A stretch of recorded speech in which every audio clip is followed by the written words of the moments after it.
Raising capital for a business is very difficult, actually almost impossible. So in this video, I'm going to talk about 3 ways to raise capital for a business.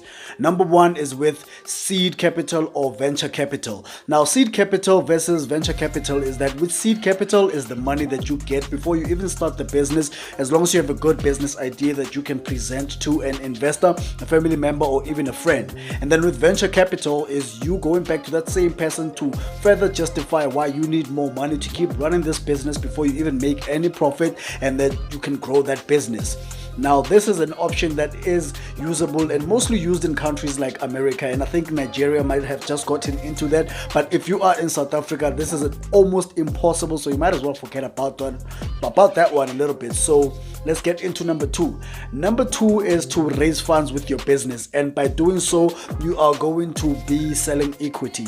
Now, when you're selling equity to people, you probably sell, let's say, 30% of the company for a certain amount so that you can start operating the business, and you use all that capital to grow your business, to pay rents and all the other utilities that come with the business. That is also very difficult to do, because it's very difficult to sell an idea to somebody and then they buy a percentage of an idea when there are no actual assets that you own within the business. You can approach a friend, you can approach family members, and you can also approach investors if you have the fortune of doing that. And then the third one, which I think might commonly work for most people, is through getting a job.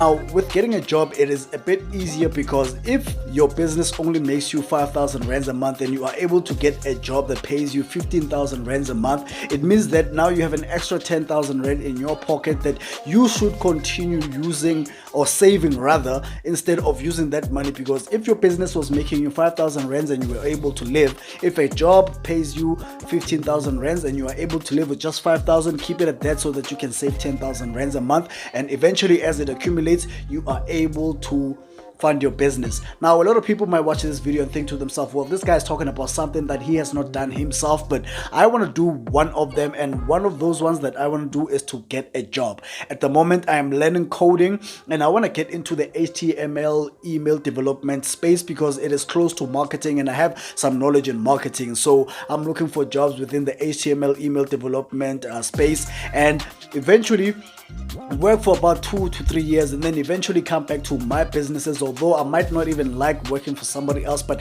I have to do what I have to do, and I have to fund my business. And I figured that the best way for me to have capital and fund my business where I am and within the network and the people that I know, I unfortunately have to get a job. So a job is going to allow me to save more money than I am making now in my business, which makes me enough money to live comfortably, but I want to live more comfortably than I do now. I don't want to worry about rent at all. So I'll be in the job search, and then I'll also be sharing the journey and my process in getting jobs and whatever. But the crux of the video is that there are 3 ways that you can raise money for your business, which is venture capital or seed capital, raising funds by selling equity, or getting a job. Hope you liked this video. I'll see you in the next one. Subscribe to the channel. Much love.